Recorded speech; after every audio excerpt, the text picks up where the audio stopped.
Welcome to Late Night with Theo Goodman. It's back. The show is back. Get ready for some more episodes. The first guest we have is yours truly, Theo Goodman.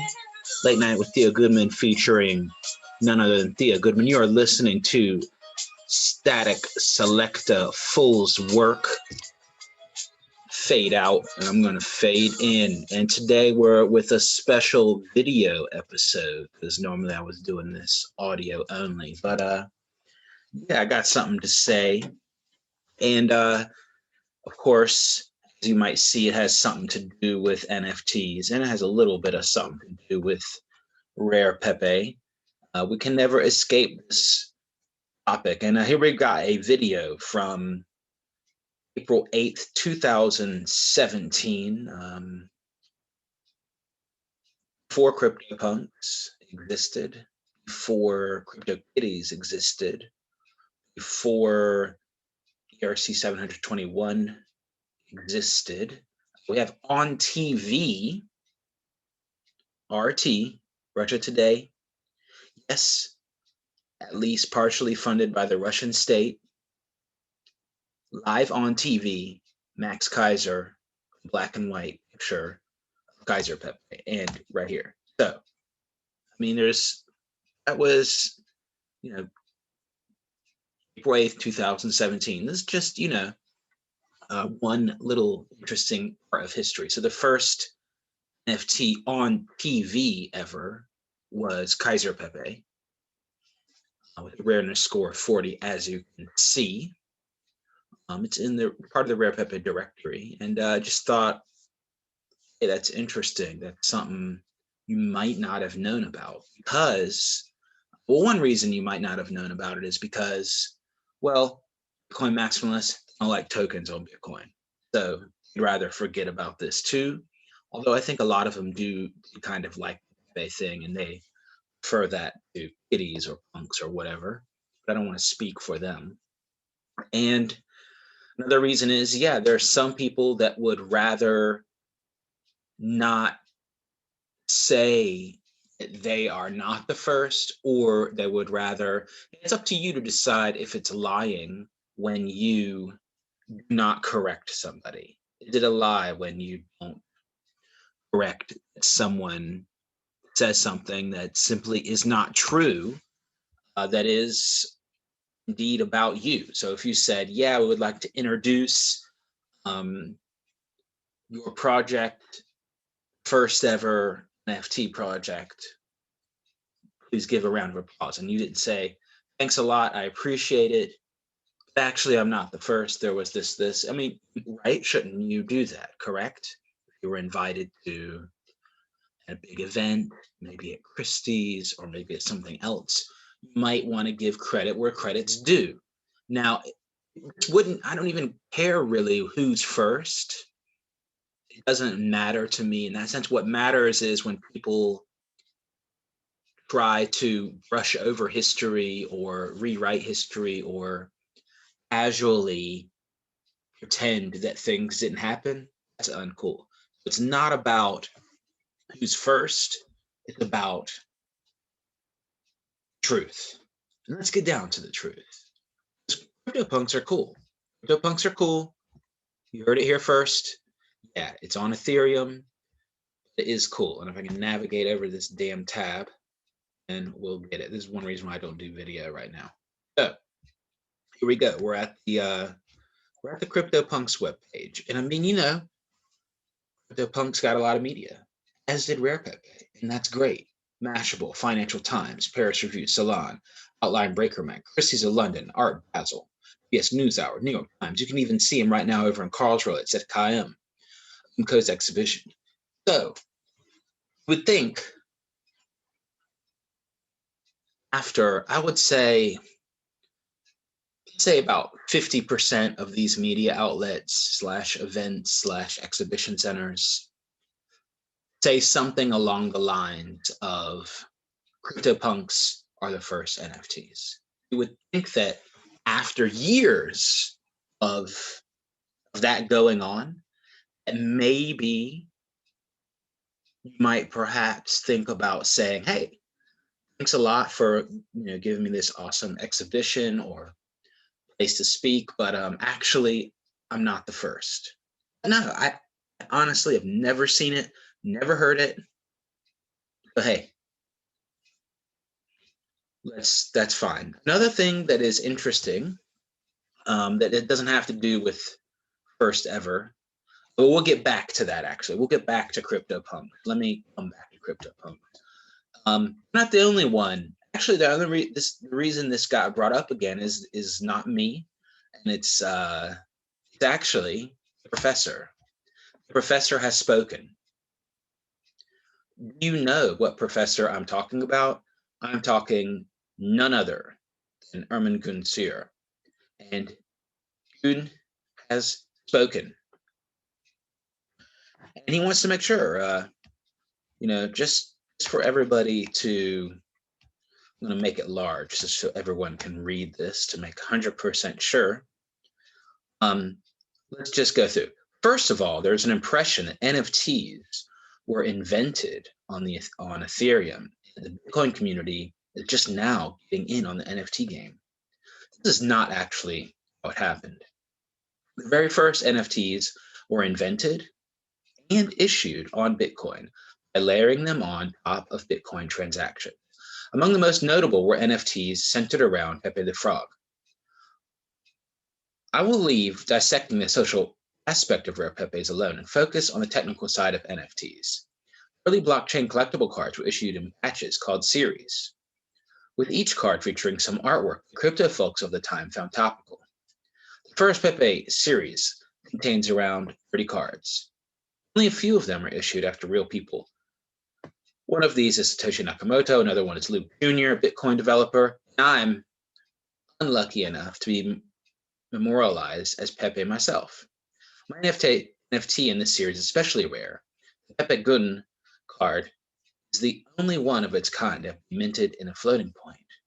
I'm the only divisible Pepe.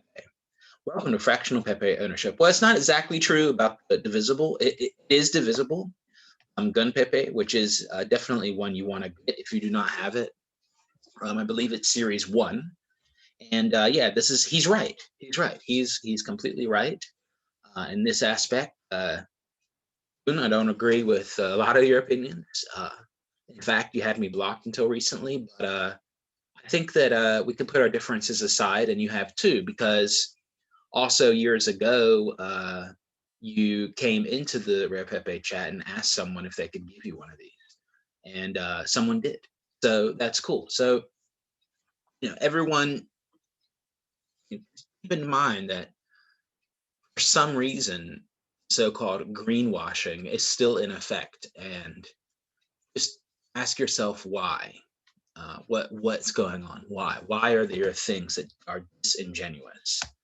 What do I mean by that? What do I mean by that? Well, it could be just, I want to give people the benefit of the doubt. I'm not accusing people here, all the punks, different one, pirate punk, cool sunglasses, aliens, all that stuff. So let's go down here to something that I found, because I thought, well, maybe give some, they're like, hey, this is not the first one or something like that. No, and I don't think they claim to be the first either on their page, so I will give them credit for that. But here we go. What's going on here? Crypto coins were made famous by Bitcoin. Bitcoin is designed just to transact and store ownership of Bitcoin itself. Well,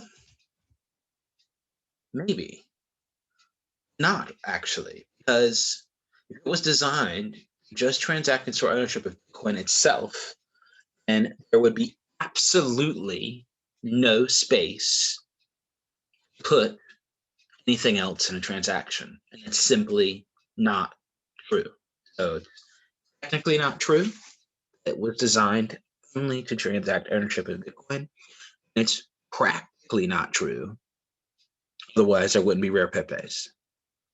So we're using a successor to Bitcoin called Ethereum, which allows for arbitrary computer code executed on the blockchain and results in the execution to be stored forever. Okay, let's break down that. First, a successor to Bitcoin. Okay, well, market doesn't agree with you. Price of Bitcoin is about $50,000. Price of Ethereum is about $2,000. So in what way successor? I'm not sure what you mean. If you think that markets are efficient, then this sentence is simply incorrect. So Ethereum does allow for arbitrary computer code to be executed on the blockchain. Results of the execution be stored forever, including first CryptoPunk contract, which is not a contract that you probably have a punk from. This is pretty cool. This is pretty cool. Normally, code is run on a server somewhere, and you basically need to trust the person running the server. Ethereum lets everyone execute the code and show each other what results they got, and agree that what they executed was executed properly and fairly. Indeed, and this allows for everyone to see that there was another CryptoPunk contract. It had a major fuck up, and it was in a very not decentralized way, redone or relaunched. And that is something that's interesting to know. So what does that mean? So does that mean that can happen again? Well, I'm pretty sure all the CryptoPunks are already out there, so they cannot change ownership. They could do something to the contract, in retrospect. And the problem is here is in the terms and conditions, it doesn't have anything about fact. Larva Labs does have control of the CryptoPunk smart contract, and they could send a freeze function, they could send a dead function, they could send I don't know what, and that would in fact have a market impact, and it would in fact have an impact on the punks. It would not have impact on the ownership of the punk. You cannot change the ownership or reverse transactions. That is correct. However, it does change the collectible itself, and there is absolutely no information that this could ever happen in the CryptoPunks, on the CryptoPunk site, or in the terms of conditions. So if the SEC comes over to Larva Labs and says shut it down, then they'll have to shut it down. It's an American company. They say this is you can't do this, and boom. So something to think about. And that goes for smart contracts in general. On all blockchains, a lot of them are not just arbitrary code running. They're arbitrary code running with the caveat that there's a person that owns the smart contract that has the ability to edit the contract that is live on the main net. Yes, there's only some things they can edit. It can be edited, it can be shut down. So it is not a world computer, never going to be shut down kind of thing. And I just thought that was interesting, to say the least. And just keep that in mind. I think we're talking about blockchain collectibles. You would think that people would do their research, that it's a given that someone claims it's the first, and no one corrects them. It's just kind of strange. Maybe they have an interest in that. Maybe they've bought a lot of CryptoPunks and they want you to think that CryptoPunks is indeed the first when it is not. I'm speculating about that. I'm not accusing. I'm speculating why someone might have done that. But that's it for this episode of Late Night with Theo Goodman. I'll lead you with some more static select tools work. Check that out on Super Rare. You can also check me out on Twitter, OG__. Check me out on Super Rare as well. See, on Ethereum, superrare.co/Theo Goodman. Signing out.